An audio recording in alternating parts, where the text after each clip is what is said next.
বলে থাক।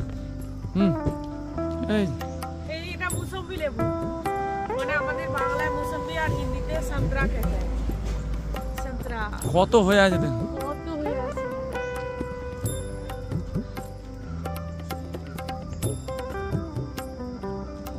পুরো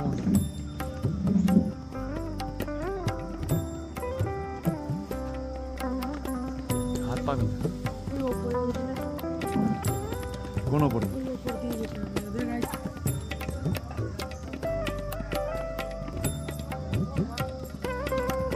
কি এদিকে রাখা মিষ্টি।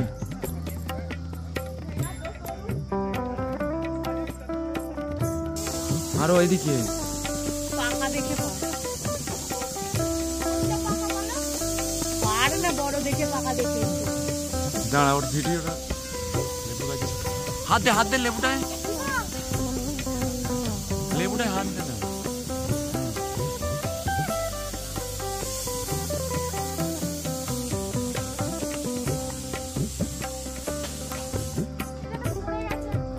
ওটা তুলতে হবে না, ওই তো পাকা আছে। হ্যাঁ ওটা পাকা আছে, দেখ আস্তে করে ওরম করে ছেড়ে না।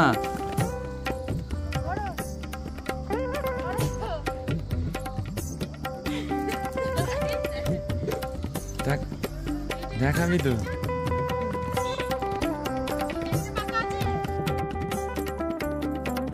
তো চলুন তাহলে আজকে চলে এসেছি আবার একটা নতুন ভিডিও নিয়ে। তো শুরুটা এরকমভাবেই করলাম আর কি।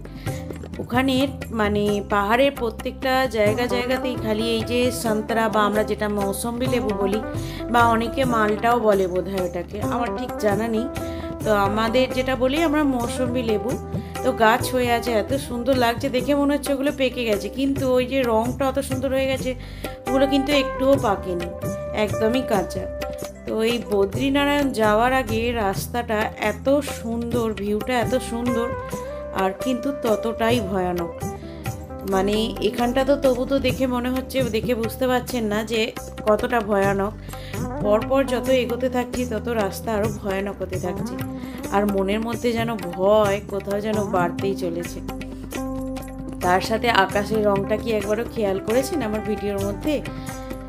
এত সুন্দর রং হয়ে এসেছে, মনের চিন্তা আরও বাড়িয়ে দিচ্ছে। তো এই যে দেখুন রাস্তার অবস্থা, বাঁ দিকটা সাইডটা পুরো ফাঁকা, কিন্তু কোনো গার্ড নেই, কোনো কিছু নেই। আর এই বদ্রীনারায়ণ যাবার আগে রাস্তায় প্রচুর জায়গায় প্রচুর ল্যান্ডস্লাইড হয়েছে, প্রচুর জায়গায় পাহাড় ভেঙে ভেঙে পড়েছে, খালি ধস নেমেছে। তো অনেকের মুখেই শুনেছিলাম যে বদ্রীনাথ যাবার আগে রাস্তা নাকি খুব খারাপ হয়ে গেছে, শুনেছিলাম। তো এখন চোখে সেটা দেখে নিলাম যে কতটা খারাপ হয়েছে বা কতটা ভয়ানক হয়েছে। তো আমরা কেদারনাথ কমপ্লিট করে বদ্রীনাথের দিকে এগোচ্ছি। প্রথমে দেখলাম উকি মঠ, মানে যেখানে কেদার বাবা থাকেন। এরপরে দেখব যোশী মঠ, যেখানে বদ্রী বিশাল থাকেন। ওই যে পাহাড়, ওই বরফে ঢাকা পাহাড়ের নিচেই বদ্রীনারায়ণ মন্দির। তো এখানটা চলে এলাম, এটা হচ্ছে গরুর গঙ্গা। তো এই গরুর গঙ্গার জল খুব শুদ্ধ এবং খুব পবিত্র বলে মানা হয়। তো এখানেই আমরা দাঁড়িয়ে, মানে এই জল থেকে যে জলটা বয়ে যাচ্ছে, ওই জল থেকে পাথর তুললে ওই পাথরে নাকি কোনো না কোনো ভগবানের প্রতিচ্ছবি আর কি দেখা যায়। তো সেই কারণেই আমাদের ড্রাইভার দাদা দাঁড়ালেন আর বললেন যে ও মানে এই জলটাতে স্নান করা খুবই ভালো, কিন্তু স্নান করা তো পসিবল নয়। তো তাই আর কি আমরা এমনি মুখ হাত পা সমস্ত জলে ভিজিয়ে এলাম আর কি। তো আমরা নিচে গেলাম, আর কেদারনাথ হেঁটে উঠে হেঁটে নেমে এত পায়ের অবস্থা খারাপ, মানে আমাকে দেখেই বুঝতে পারছেন, ভাববেন না যে আমি চলতে পারছি না বা পায়ের রোগ হয়েছে কিছু। কিন্তু কেদারনাথ করে আসার পর আমাদের তিনজনেরই পায়ের অবস্থা খুবই খারাপ, এত কষ্ট হয়েছে, অন্য কিছু কষ্টের থেকে পায়ের কষ্ট যেন চোখ দিয়ে জল বার করে দিচ্ছে। তো এই হচ্ছে সেই গরুর গঙ্গা। তো এইখানটায় আমরা নামলাম, আর এখান থেকে পাথর তুলতে হবে, হাত ডুবিয়ে যে পাথর তুলবেন সেই পাথরটাই আর কি বলেছিল আমাদের। তো আমরা তাই নামলাম, মুখ হাত পা ভালো করে ধুলাম, ধুয়ে পাথর তুললাম। তারপরে এখান থেকে একটা বোতলে করে জল নিলাম, প্রত্যেক জায়গা যেখানে যেখানেই আমরা জল পেয়েছি সেখান থেকেই আমরা জল নিয়ে এসেছি, কারণ এই জলগুলো খুব পবিত্র বলে মানা হয়। কারণ দ্বিতীয়বার যেতে পারবো কি না জানি না, আবার কবে হবে যাওয়া সেটাও জানি না, কারণ আরও তো অন্যত্র জায়গা ঘুরে দেখতে হবে, তাই একই জায়গায় তো বারবার যাওয়াও যায় না। তো বেশ ভালো লাগলো। তো এখানে আমরা আর কি ঘুরলাম। আর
চল মিষ্টি চল।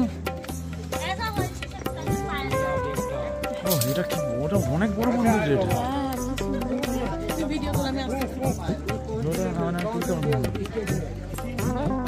মিষ্টি কুকুরকে বাদ, এটা তো অসাধারণ লাগছে মন্দিরটা।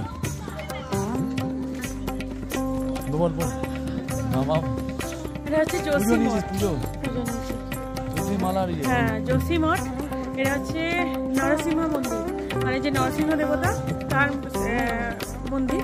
আর এখানে হচ্ছে বাবা বদ্রীনাথ মানে বদ্রী বিশাল যখন ওপরে মন্দির বন্ধ হয়ে যায় তখন এখানে নেমে এসে এখানে 6 মাস পুজো হয়, আর ওপরে 6 মাস পুজো হয়। 18 তারিখের পরই তো আসবে। যোশী মঠ দেখে এলাম, ওখানে কেদার বাবা নেমে আসে। এটা হচ্ছে যোশী মঠ, এখানে বদ্রী বাবা নেমে আসে।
তো এই হচ্ছে সেই নরসিংহ বাবার মূর্তি। তো একটুখানি আর কি দর্শন করাতে পারলাম। তো ওখানে মন্দিরে পুজো দিয়ে চলে এলাম। আর এখানে এই ভাই খুব মজা করছিল, মানে গলার আওয়াজ চেঞ্জ করে। বেশ ভালো লাগলো ওদের সঙ্গে খানিকক্ষণ কথা বলে। আর এখান থেকে এই যে উলের টুপিগুলো, এটা 50 টাকা দাম। ওই যে আমি মাথায় দিয়ে আছি ওটা কিনলাম। আর এখানের এই ভিউটা দেখুন কত সুন্দর লাগছে, সত্যি বলছি পাহাড়ের ভিউ একটা আলাদাই। তবে ইচ্ছা আছে যে আরেকবার 4 ধাম না হলেও 2 ধাম করার, বদ্রীনাথ আর কেদারনাথ, মানে কেদারনাথ আর বদ্রীনাথ একবার ইচ্ছা আছে। জানি না ভগবান কতটা কি করবে, তো যদিও আরেকবার যাওয়ার ইচ্ছা আছে। তো এখানে আমরা আর কি ওখান থেকে এবার এগিয়ে এলাম। রোড ভিউটা দেখতে পাচ্ছেন কত সুন্দর। কোথাও চলে এসেছি একদম সমতলে, আবার কোথাও করে উঠে যাচ্ছি। এটা হচ্ছে বিষ্ণুপ্রয়াগ, মানে দুটো নদীর মিলনস্থল। এটা একটা প্রয়াগ তৈরি হয়েছে। তো এখানটা আশ্রম মতো করা আছে, মন্দির মতো করা আছে খুব সুন্দরভাবে বেশ।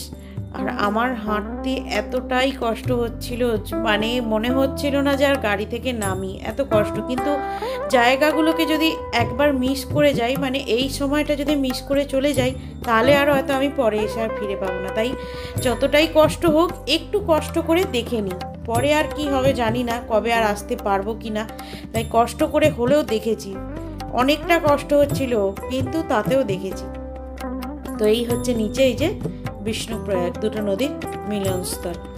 তো এইখানটা একটু ঘুরে দেখিয়ে দিলাম আপনাদের। আর এর পরের ভিডিও এখানেও আমি বদ্রী বিশালের ভিডিও দিতে পারলাম না, নেক্সট ভিডিওতে আসছে বদ্রী বিশাল। তো চলুন তাহলে আজকের ভিডিও এখানেই শেষ করলাম।